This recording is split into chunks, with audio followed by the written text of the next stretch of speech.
డబ్బు, అనారోగ్యం, ఉద్యోగం, వ్యాపారం, అప్పులతో బాధపడుతున్నారా? మీకోసమే లాంచ్ యువర్ ఫ్యూచర్ ప్రోగ్రామ్. నమస్తే సార్. నమస్తే నాన్న. నాకు ఆ సంస్కారం ఉంది కాబట్టి నమస్కారం పెట్టాను. నువ్వు అనాథవా? నేను అన్నదని కాదండి.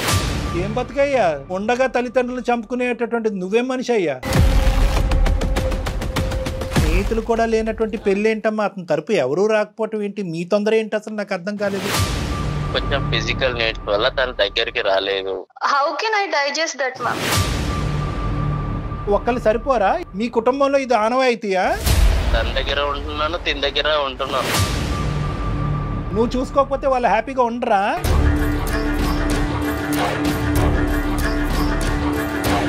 అది నేను ఏదో ఫన్ గా క్యాజువల్ గా చేసిన దానికి ఫన్ క్యాజువల్ తగలయ్యా.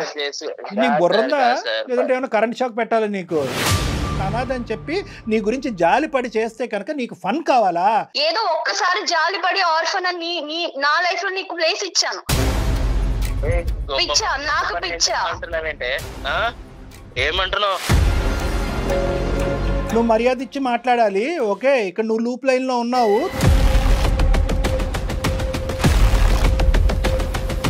నీకంత ధైర్యం ఉంటే ఇంకొక ఆడపిల్లని లైఫ్ లోకి తీసుకున్నావు. అసలు నీకు బ్రెయిన్ పని చేయట్లేదని నాకు అర్థం అవుతుంది, కానీ నీ అంత క్రాక్ గా నేను మాట్లాడలేకపోతున్నా. ఎలాంటోడు అంటున్నావు ఏంటి? బాగా చూసుకోలేదా నేను? కట్నం ఇచ్చి పెళ్లి చేసుకుంటే ఎవడైనా చూస్తాడు నీలాంటోడు, అర్థమవుతుందా?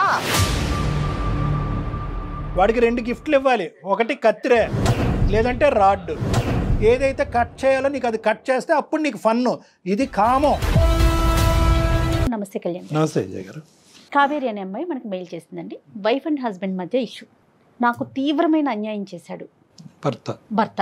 ఇలాంటి అవమానం కానీ ఇలాంటి అన్యాయం కానీ నేను పుట్టిన తర్వాత ఇంతవరకు నేను పడలా. చిన్న చిన్న మనస్పర్ధలు భార్యాభర్తల మధ్య రావడం సహజం. సాధారణంగా గొడవలు కూడా మనం డీల్ చేసేవి, మనం మాట్లాడేవి ఎక్కువ కూడా వాటిలోనే ఉంటాయి.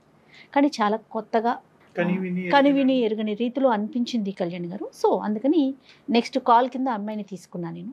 ఒకసారి కాల్ చేయండి మేడం, తప్పకుండా.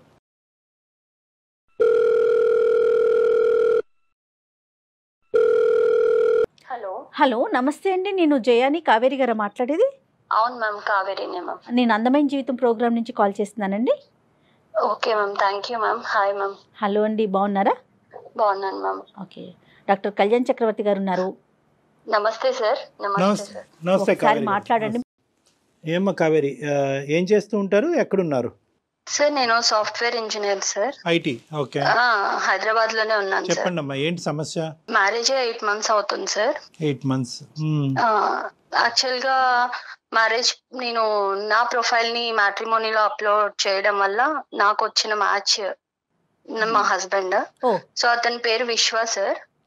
అతను కూడా సాఫ్ట్వేర్ ఎంప్లాయ్ అన్నమాట. సంతోషం. అండ్ ఆర్ఫన్ అన్నమాట తను.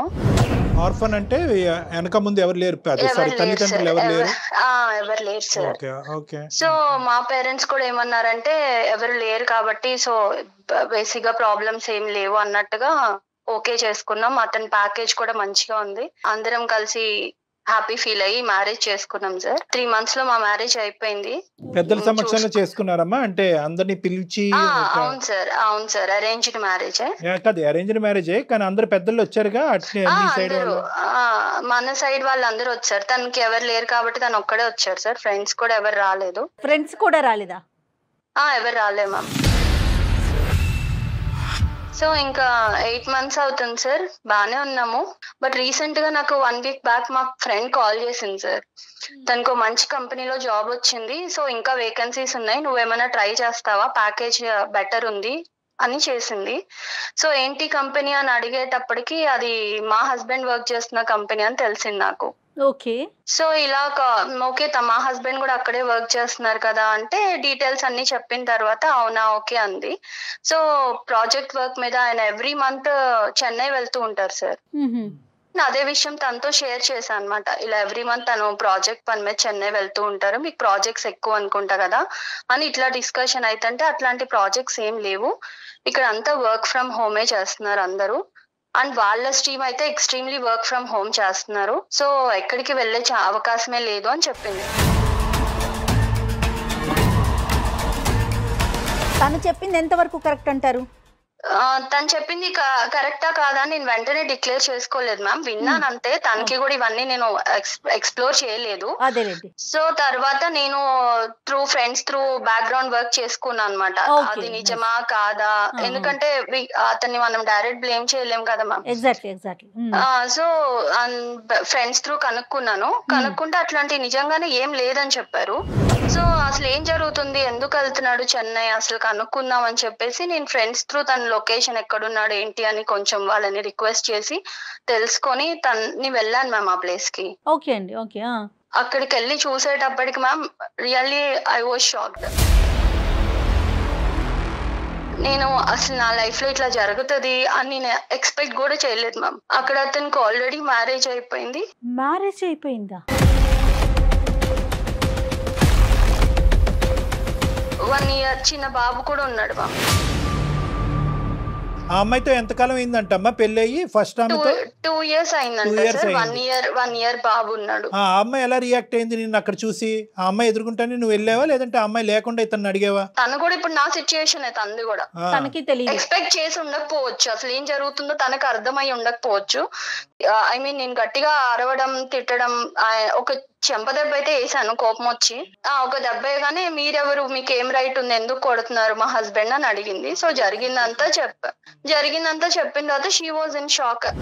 ఇలా జరిగిద్దని నేను అసలు ఎక్స్పెక్ట్ కూడా చేయలేదు ma'am. I can't digest. And నేను ఇప్పుడు ఈ సిచ్యుయేషన్ నుంచి ఎలా బయటకు రావాలి, ఎలా నెక్స్ట్ నా స్టెప్ ఏం తీసుకోవాలి, నా పేరెంట్స్ కి ఏం చెప్పాలి, సొసైటీలో నా పరిస్థితి ఏంటి, అసలు నాకేం అర్థం కాలేదు మ్యామ్. అందుకే నేను మిమ్మల్ని అప్రోచ్ అవ్వాల్సి వచ్చింది. ఆ సిచ్యువేషన్ తర్వాత అతనితో మాట్లాడారా?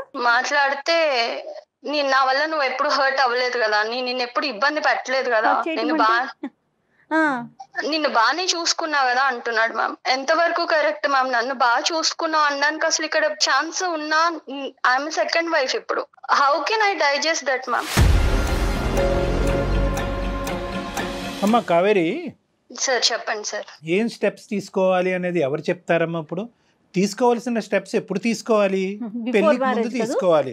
నువ్వు ఇప్పుడు పెళ్లి తర్వాత చేసినటువంటి ఎంక్వైరీల్లో ఒక 1% అయినా పెళ్లికి ముందు చేసుంటే కనుక ఏదో ఒక గుట్ట అయితే బయటకు వచ్చి ఉండేది. అమ్మా నాన్న లేరు అంతవరకు అర్థమైంది. వెనక ముందు ఎవరు లేకపోవటం అనేది మాకు అర్థమైనా కూడా స్నేహితులు కూడా లేనటువంటి పెళ్ళి ఏంటమ్మా? అతని తరపు ఎవరూ రాకపోవటం ఏంటి? మీ తొందర ఏంటి అసలు నాకు అర్థం కాలేదు. నువ్వు చదువుకున్నటువంటి అమ్మాయి ఏంటి పెళ్ళి రేపో ఎల్లుండో జరగకపోతే ఏమైనా ఆకాశం నెత్తి మీద పడుతుందా, మిద్దిరికి నెత్తి మీద పడుతుంది? ఏమవుతుంది? ఏంటి తొందరపాటుతనం? నీకు ఎంక్వైరీ చేయాలన్న ఆలోచన సమయస్ఫూర్తి లేదు. మీ తల్లిదండ్రులు మాత్రం ఈ కొద్ది గొప్ప ఎంక్వైరీ చేయకూడదా? పేరెంట్స్ ఎంక్వైరీ చేయాలి కదా. మీకు కనిపించినటువంటి ఫిగర్ ఏంటంటే ఆ 6 అక్షరాల 6 నెంబర్స్ ఫిగర్ కనిపించింది మీకు.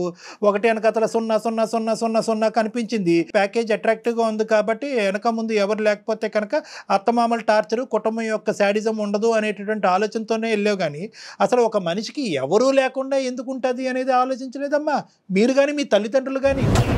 ఇక్కడ మీతో పాటు తల్లిదండ్రుల పాత్ర చాలా ఉంది కదండి. అవును మ్యామ్. యాక్చువల్ గా నేను మమ్మీ వాళ్ళు తెలుసు కదా మ్యామ్, ఇప్పుడు ఆల్రెడీ ఇప్పుడున్న సొసైటీలో లవ్ మ్యారేజ్ జరుగుతున్నాయి, అన్ని ఎవరి ఇష్టమైనట్టు వాళ్ళు. కానీ వాళ్ళు ఏంటంటే నేను ప్రొఫైల్ సెలెక్ట్ చేసుకొని మంచిగా ఉన్నారని చెప్పేటప్పటికి వాళ్ళు ఓకే తనకి తెలుసు కదా అని పేరెంట్స్ కూడా నన్ను బ్లైండ్ గా నమ్మారు. కాదు కావేరి, ఎంత మెచ్యూర్డ్ గా మాట్లాడుతున్నారు మీరు. అంటే ఆర్ఫన్ అనేటప్పటికి జాలిపడి చేసుకున్నావమ్మా సార్? నేను నిజంగా అతని ప్యాకేజ్ నాకు నథింగ్ సార్, ఎందుకంటే ఎలా అయినా నాకున్న ప్యాకేజ్ కూడా మంచిగానే ఉంది. కాకపోతే ఏంటంటే ఆర్ఫన్ అంటే నాకు నిజంగా అతనికి నేను నా ఫ్యామిలీ చాలా సపోర్ట్ ఉండాలి, అండ్ మా ఫ్యామిలీలో ఒకటిలా కలిసిపోతాడు. సో తనకి నేను మంచి ఫ్యామిలీ ఇచ్చిందని అవుతాను అనుకున్నాను, కానీ ఏదో తన ప్యాకేజ్ చూసో తను ఇంకా నాకు ప్రాబ్లం ఉండదని నేను ఎప్పుడు అనుకోలేదు సార్. నువ్వు అనుకోలేదు, కానీ ఇందాక నువ్వు అన్నటువంటి మాటలు ఏంటంటే బాగుందమ్మా అని చెప్పి మీ అమ్మ నాన్న అని ప్యాకేజ్ కూడా బానే ఉంది కదా అనే మాట అన్నావు కాబట్టి నేను అంటున్నాను. అదే నాకు అర్థమైంది సార్. యాజ్ ఏ పేరెంట్స్ గా వాళ్ళ కన్సర్న్ ఇంకా అలా అనుకుంటారు కదా, ఇంకా క్యారెక్టర్ అది అంటే నేనేదో చూస్ చేసుకున్నా ఓకే మంచి. సో ఇక్కడ ఏంటంటే ఆర్ఫన్ అనే దాంట్లో అతనికి మంచి జీవితాన్ని ఇద్దాం అనే ఉద్దేశం అమ్మా, లేదంటే నీకు మంచి జీవితం లభిస్తుంది అనే ఉద్దేశం? అంటే అతనికి సంబంధించినటువంటి ప్రేమ అటు ఇటు పోకుండా మొత్తం అంతా నాకే వస్తుందనే ఆలోచన వల్ల చేసుకున్నావా, లేదంటే అతనికి ఏకాకి అతను ఎవరికి లేరు కాబట్టి అతనికి నేను ఒక కుటుంబం ఇవ్వాలని? తనకి ఎవరు లేరు కాబట్టి సో మంచిగా చూసుకోవచ్చు, తను మంచిగా ఉంటాడు, మాలో ఒకటిలా ఉంటాడు, ఉంటాడు, తనకు గొప్ప కూడా రిటర్న్ హ్యాపీగా గిఫ్ట్ ఇచ్చాడు ఉంటది. నీకు. మామూలు రిటర్న్ గిఫ్ట్ కాదు. నువ్వు ఇచ్చిన కాదు దానికి కావేరి, ఇవాళ రేపు ఇప్పుడు ప్రతి ఒక్కరు ఫోన్ లో కూడా మాట్లాడుకుంటున్నారు కదమ్మా. వన్స్ ఎంగేజ్మెంట్ అయినా లేకపోతే ఓకే అనుకున్న తర్వాత అట్లా మీ ఇద్దరు మాట్లాడుకోలేదా? అబ్బాయితో నువ్వు మాట్లాడలేదా? మాట్లాడాను మ్యామ్. ఇప్పుడైనా ఎక్కడ నాకు చెప్పలా? మా ఫ్రెండ్ కాల్ చేసే వరకు కూడా నాకు అసలు ఈ డౌట్ అనేది నాకు రాలా. ఎందుకంటే నన్ను తను అంతే మంచిగానే ఎక్కడ చూసుకున్నాడు. ఎక్స్ప్రెస్ చేయలే అతను?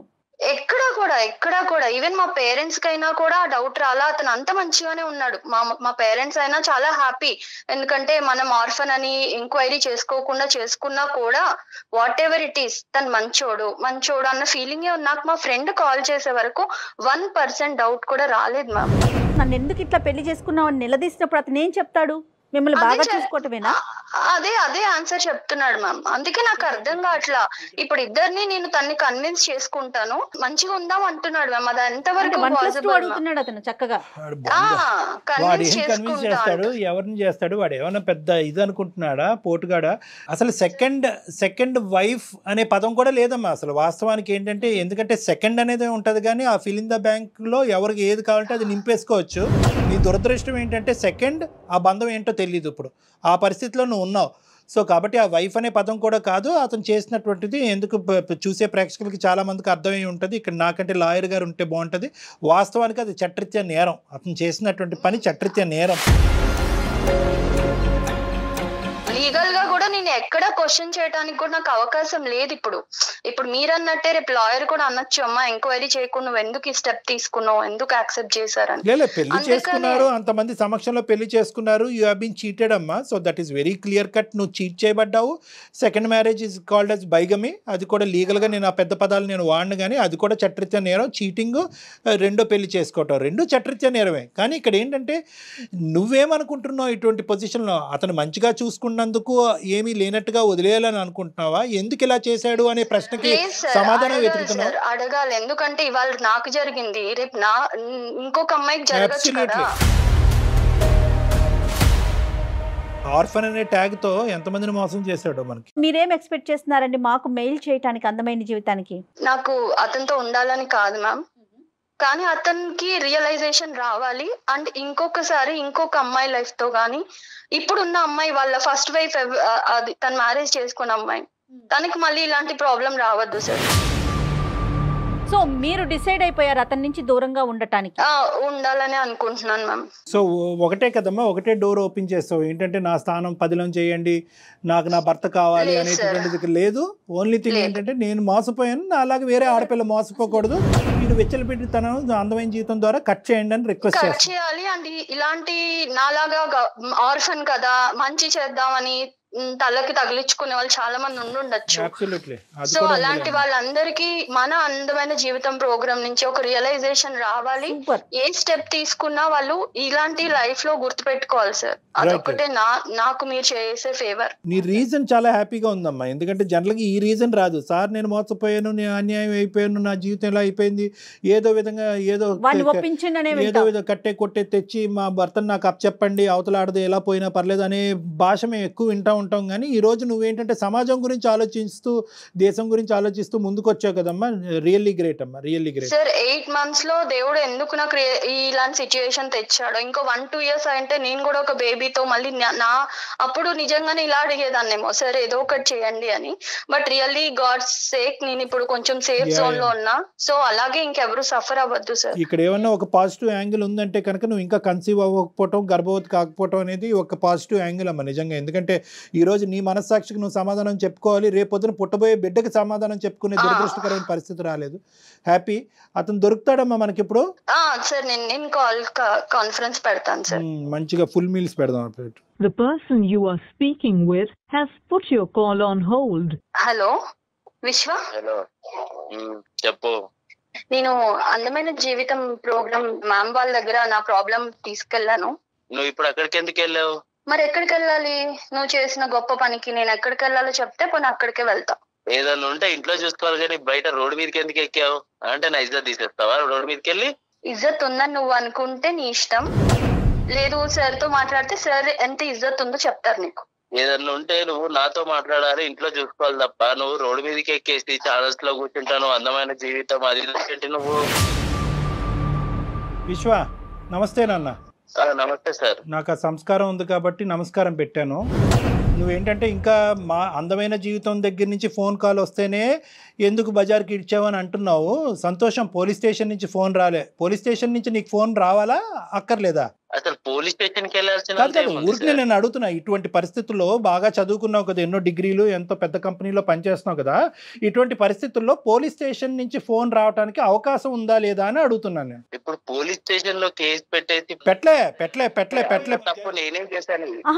ఏం చేశాను అంటున్నాడు అతను. Right, okay. అయితే నీకు అసలు ఏమీ తెలియదు కాబట్టి ఆ అమ్మాయి ఏమని చెప్పిందంటే, నీ యొక్క సెకండ్ అమ్మాయి, ఆ అమ్మాయిని భార్య అంటామా ఏమంటామా, నువ్వేమనుకుని ఆ అమ్మాయిని చేసుకున్నావు అనేది నాకు తెలియదు. కానీ నాది నీ దగ్గర నుంచి ఒకటే ప్రశ్న, ఎందుకు నీకు ఇంత ఒక్కళ్ళు సరిపోరా, ఇద్దరు ఎందుకు నీకు? ఒకళ్ళు సరిపోరా అంటే అది అనుకోకుండా జరిగిందండి. అది ఏమనుకున్నా ఏమనుకోకుండా ఒక అమ్మాయిని పెళ్లి చేసుకోవటం అనుకోకుండా జరుగుతుందా? ఆ అమ్మాయి చెప్పినట్టు ఫస్ట్ మ్యారేజ్ అయిందండి.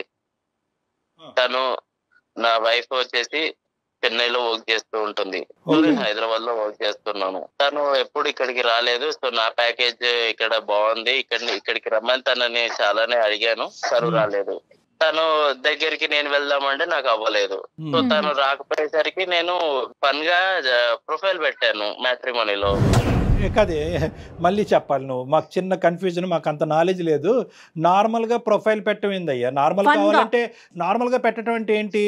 దీనిలో ఆడపిల్లల జీవితాలతో ఆడుకోవాలని కాదండి, జస్ట్ ఏదో క్యాజువల్ గా నేను పెట్టాను. పెట్టగానే తిను వీళ్ళ ఫ్యామిలీ వాళ్ళందరూ కనెక్ట్ అయ్యారు. కాదు సార్, మనం పర్సనల్ గా అబ్బాయిలుగా ఒకటి మాట్లాడుకుందాం. అబ్బాయిలా నన్ను ఎందుకు కలుపుతారు బాబు అందులో? ఆగండి సార్, నన్ను కలపద్దు. నీ గొడవ ఏదో చెప్పు, నన్ను ఇన్వాల్వ్ చేయొద్దు. నువ్వు నీ గొడవ ఏంటి, నీ బాధ ఏంటి చెప్పు. నువ్వు ఎందుకు ఈ నాటకం ఆడేవని చెప్పు. ఇప్పుడు ఏంటంటే తెలుసా, ఎక్కడితో కాన్ఫరెన్స్ కాల్ ఆగదు. ఆ అమ్మాయి తల్లిదండ్రులకు కూడా కాన్ఫరెన్స్ కాల్ కలుపుతాం, వాళ్ళు పోలీస్ స్టేషన్ కలుపుతారు. నువ్వు చెప్పు ఇప్పుడు ఏంటో, ఏం చెప్పాలనుకుంటున్నావు? నా ఫస్ట్ వైఫ్ చెన్నైలో ఉండడం వల్ల కొంచెం ఫిజికల్ నీడ్స్ వల్ల తన దగ్గరికి రాలేదు. దానివల్ల నేను ఇక్కడ సఫర్ అయ్యేవాడిని. దాంతో నేను ఏదో క్యాజువల్ గా మ్యాట్రిమోన్ లో పెట్టేసరికి తిను కనెక్ట్ అయింది. పెళ్లి చేసుకున్నాను, అందే ఇద్దరిని హ్యాపీగానే చూసుకుంటున్నాను. తన దగ్గర ఉంటున్నాను, తిన దగ్గర ఉంటున్నాను. నువ్వు చూసుకోకపోతే వాళ్ళు హ్యాపీగా ఉండరా? నువ్వేమన్నా పెంచి పోషిస్తున్నావు, నీ శాలరీ మీద వాళ్ళు బతుకుతున్నారా? నువ్వు చూసేది ఏంటి సార్? ఇక్కడ శాలరీ ఒకటే ఇంపార్టెంట్ కాదు సార్, డబ్బులు అనేది ఇంపార్టెంట్ కాదు. మనిషికి చాలా అవసరాలు ఉంటాయి, తోడు ఉంటాయి, చాలా ఉంటాయి. కాదు, రెండు పెళ్లి చేసుకుంటే తప్పు, సమాజం అంగీకరించదు, చట్టరీత్యా నేరం, దానికి 7 సంవత్సరాలు జైలు శిక్ష పడుతుంది. నాకే బోటాబోటీ నాలెడ్జ్, ఇది తెలుసా నీకు?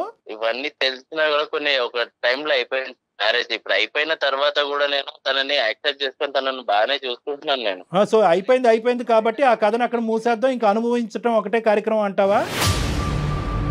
నిజంగా ఆర్ఫన్ నేను అది అడగని కళ్యాణ్ గారు, అసలు నాకు అదొక డౌట్ అనుకుంటే వాళ్ళని ఎందుకు సార్ నేను బాగా చూస్తాను. నువ్వు అనాథవా?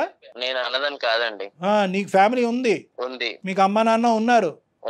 ఏం బతుకయ్యా, ఉండగా తల్లిదండ్రులు చంపుకునేటటువంటి నువ్వేం మనిషి అయ్యా? అది నేను ఏదో ఫన్ గా క్యాజువల్ గా చేసిన దానికి నీ బుర్రందా, లేదంటే ఏమైనా కరెంట్ షాక్ పెట్టాలి నీకు? అంతగానే తప్పేం చేశాను సార్? మీరు తెచ్చిపోయి మాట్లాడుతున్నారు. ఏం తప్పు చేశాను నేను? ఇద్దరిని పెళ్లి చేసుకున్నా అన్నప్పుడు మ్యాట్రిమోనీలో నువ్వు అక్కడ బ్రాకెట్ లో పెట్టాల్సింది ఏమని, ఆల్రెడీ మ్యారీడ్ అని పెట్టాల్సింది. అప్పుడు ఫన్ ఏ ఉంటదమ్మా, అప్పుడు చాలా ఫన్ ఉండేది కదా, అప్పుడు అర్థమయ్యేది అందరికి కూడా. ఆర్ఫన్ అని పెట్టి సింపతి కోసం చూడడం కరెక్ట్ కాదు కదా. కావేరి, ఒక్క నిమిషం. నేను ఆర్ఫన్ అయితే ఫ్యామిలీ అయితే నిన్ను బాగా చూసుకున్నానా లేదా అది చెప్పు. ఇప్పుడు ఫ్యామిలీ అయితే నాకు ఒక రైట్ ఉండేది, మీ ఫ్యామిలీ దగ్గరకు వచ్చి, లేకపోతే నీకు ఫ్యామిలీ ఉంటే చూసుకున్నానా లేదా? నీకు ఫ్యామిలీ ఉంటే నేను ఇక్కడికి రావాల్సిన అవసరం లేదు, అక్కడ మీ ఇంట్లో వాళ్ళని అడిగేదాన్ని కదా. ఫ్యామిలీ లేదు, నువ్వు ఒక ఆర్ఫన్ అని రోడ్డు మీదకి వెళ్ళిపోతున్నావు, నువ్వు ఇజ్జత్ తీసేస్తున్నావు. వాడికి 2 గిఫ్ట్లు ఇవ్వాలి, ఒకటి కత్తిరే లేదంటే రాడ్, ఈ రెండిట్లో ఏదోటి ఇవ్వాలి. అది వెళ్తా, పోలీస్ స్టేషన్ కి వెళ్తా, ఖచ్చితంగా వెళ్తా. నువ్వు చేసిన గొప్ప పని తెలిస్తే ఇంకా నాలాగా ఎవరు సఫర్ అవ్వకూడదని వెళ్తా. ఎక్కడ దాకా వెళ్తా. ఏం మాట్లాడుతున్నావు నువ్వు? పిచ్చా, నాకు పిచ్చా.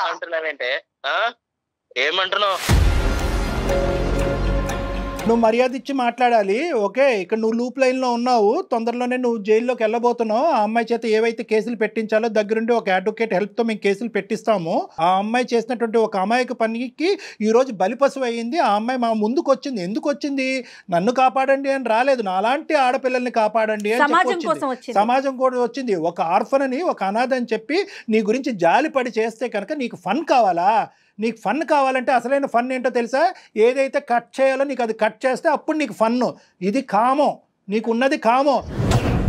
ఇక్కడ ఇద్దరు చేత కేసులు పెట్టిస్తావు. ఈ అమ్మాయిని రెచ్చగొట్టడం కాదు, ఈ అమ్మాయి చేత కేసు పెట్టిస్తావు, నీ చేత ఓసలు లెక్క పెట్టిస్తాం. ఏం బ్రతుకురా బాబు నీది? ఏం బ్రతుకు? ఇదేనా బ్రతుకంటే? ఉన్న తల్లిదండ్రులను చంపేస్తావా? నీకు ఆడపిల్లలు ఉంటే చాలా. పిచ్చిదాన్ని అనుకుంటున్నావా? ఏదో ఒక్కసారి జాలిపడి ఆర్ఫన్ అని నా లైఫ్ లో నీకు ప్లేస్ ఇచ్చాను. ఇచ్చింది నువ్వు నిలబెట్టుకోకుండా నువ్వు ఎలాంటాడో బయటపడిన తర్వాత నీ మాటలు మాట్లాడడం కూడా అనవసరం నీతో. Direct sir please. ఎలాంటాడో అంటున్నావు ఏంటి? బాగా చూసుకోలేదా నేను? ఏంట్రా, అది ఎవరైనా చూసుకుంటాడు రా బాబు, ఎవడైనా చూసుకుంటాడు. కట్నం ఇచ్చి పెళ్లి చేస్తే ఎవడైనా చూసుకుంటాడు, నువ్వే కాదు. సంబంధాలు ఉన్నాయా? చాలా సంబంధాలు ఉన్నాయా? నేను తర్వాత ఎవడైనా చూసుకుంటాడు అంటున్నావేంటి? ఎవడైనా అంటే కట్నం ఇచ్చి పెళ్లి చేసుకుంటే ఎవడైనా చూస్తాడు నీలాంటోడు. అర్థమవుతుందా? దానికి పెద్ద నువ్వేదో గొప్ప చేసేసినట్టు నన్ను తెగ అర్థమవుతుందా? నేను కేసులు పెడతాను అది చేస్తానంటే రెచ్చిపోతున్నావు అక్కడ ఉండి. ఏమీ రెచ్చిపోవట్లేదు. ఆ అమ్మాయి మేము రెచ్చగొట్టలేదు. ఆ అమ్మాయి రెచ్చిపోవాల్సినటువంటి అవసరం లేదు. ఈ అమ్మాయి మాట్లాడేవన్నీ వాస్తవాలే. ఆ అమ్మాయి ఏమీ కలగని మాట్లాడట్లేదు. ఆ అమ్మాయి సమాజం గురించి పోరాడుతుంది. ఆ అమ్మాయికి 210% మా సపోర్ట్ ఉంటుంది. నీ లొకేషన్ కూడా మేము ఇప్పుడు ట్రేస్ చేసాం. నువ్వు ఎక్కడున్నావు అనేది కూడా మాకు తెలుసు. తొందరలోనే నీ దగ్గరలో ఉండే పోలీస్ స్టేషన్కి వెళ్ళి, లేదంటే అక్కడి నుంచి ఇక్కడ నువ్వు ట్రాన్స్పోర్ట్ అవ్వాలి. ఇటువంటి చర్యలు మేము తొందరలోనే తీసుకోబోతున్నాం. నువ్వు జాగ్రత్త. ఇవాళ రేపు ఇద్దరు భార్యలను ఎవరైనా పెళ్లి చేసుకుంటున్నారా లేదా? అరే బాబు, ఏ దేశంలో ఉన్నావు, ఏ ప్రపంచంలో ఉన్నారో బాబు? ఇద్దరు భార్యలను ఎవరు చేసుకుంటారా బాబు? మీరేం సార్ ఇంకా సింగిల్ భార్య సింగిల్ వైఫ్ అన్నట్టు మాట్లాడుతున్నారు? అలా కాదు, మీ కుటుంబంలో ఇది ఆనవాయితీయా? కుటుంబం గురించి ఎందుకు సార్? కుటుంబం ఆనవాయితీ కాదు సార్. నువ్వు అంటున్నావు కదా ఇది కామన్ కదా, మీరు మగవాళ్ళే కదా సార్, మీకు ఇద్దరు ఉండొచ్చు కదా అని అంటున్నావు కదా. ఇటినండి, ఒక అమ్మాయి నన్ను సాటిస్ఫై చేయలేదు, నేను రెండో పెళ్లి చేసుకున్నాను. నీ సాటిస్ఫాక్షన్ కి లిమిట్ ఉందా? దానికి లిమిట్ కూడా లేదా? అంటే నీకు తెలియదు నాకు లిమిట్ ఉందా లేదా అని? నాన్న, ఇది సమాజం. ఓకే, ఇది ఒక సమాజం, ఇది ఒక సాంప్రదాయం ఉంటుంది, ఇక్కడ ఒక చట్టం ఉంటుంది. ఒకరికి ముగ్గురు నలుగురు అనేటటువంటిది వర్కౌట్ అవ్వదు. ఎలా పడితే అలా పెళ్ళిళ్ళు చేసుకోవటం ఫన్ అండి, క్రేజీ అండి, క్యాజువల్ అండి అని నువ్వు ఆడేటటువంటి పదాలు సమాజం అంగీకరించదు. దానికి శిక్ష పడుతుంది. అసలు ఇవన్నీ మీకు తెలుసా? చదువుకొని ఉద్యోగం చేసిన మినిమం నాలెడ్జ్ కదా, ఇవి తెలీదా మీకు? ఏంటి ఫన్ను క్యాజువల్? నీకుంటుంది, జైల్లో ఉంటుంది ఫన్ను క్యాజువల్.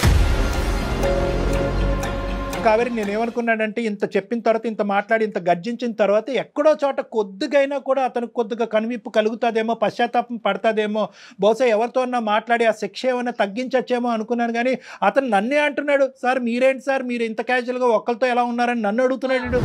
తన వే ఓకే, నేను కూడా రేపు రెండో పెళ్లి చేసుకుంటా మ్యామ్. నాకు రెండో హస్బెండ్ లా ఉంటాడా? చెంప పగలకూడతారు. నీ ప్రోటోకాల్ నీకు ఉంది. ఆడవాళ్ళు రెండోది చేసుకుంటే చంపలు పగల కొడతారు, 2, 3, 4 చేసుకుంటే మగవాళ్ళకు మాత్రం ఏం అనకూడదు. ఎందుకంటే నిన్ను మంచిగా చూసుకుంటున్నాను, అది సరిపోదా అనేది. సార్ నేను మంచిగా చూసుకుంటాను సార్, మంచిగా చూసుకుంటా తన్ని కూడా. నేను ఇంకో పెళ్లి చేసుకుంటాను సార్. నాకు తను అలా ఉంటానంటే నాకు కూడా ఓకే సార్. ఏంటిది? ఏం మాట్లాడుతున్నావమ్మా? నువ్వు వేరే పెళ్లి చేసుకుంటావా? సెకండ్ గా నేను ఉండాలా? అసలు నీ ప్రాబ్లం ఏంటి చెప్పు. ఫైనల్ గా నీ ప్రాబ్లం రామాయణంతో చెప్పిన తర్వాత రాముడు సీతకి ఏమవుద్దని అడిగినట్టుంది. ఏమయ్యా నీకు? అవును కావేరి, నేను ఏ రోజన్నా నిన్నేమన్నా అన్నానా? నువ్వు అన్నావా, ప్రేమగా చూసావా, ఇవన్నీ సెకండరీ. నేను కూడా నిన్ను అంతే ప్రేమగా చూసుకుంటా, అంతకన్నా డబుల్ ప్రేమగా చూసుకుంటా. నేను కూడా ఇంకో పెళ్లి చేసుకుంటా. ఎలా నువ్వు అసలు నీకు అంత ధైర్యం ఉంటే ఇంకొక ఆడపిల్లని లైఫ్ లోకి తీసుకున్నావు? అసలు నీకు బ్రెయిన్ పని చేయట్లేదని నాకు అర్థమవుతుంది. కానీ నీ అంత క్రాక్ గా నేను మాట్లాడలేకపోతున్నా. అర్థమవుతుందా? అసలు నీకు పెళ్ళే, నిన్ను నమ్ముకుని ఒక అమ్మాయి అక్కడ ఉంది విత్ కిడ్. నా ఫస్ట్ వైఫ్ దగ్గర నాకు ఎలాంటి హ్యాపీనెస్ లేకుండా, ఇప్పుడు నాకు నీ దగ్గర నుంచి హ్యాపీనెస్ లేదు. మరి నాకు హ్యాపీనెస్ లేదు.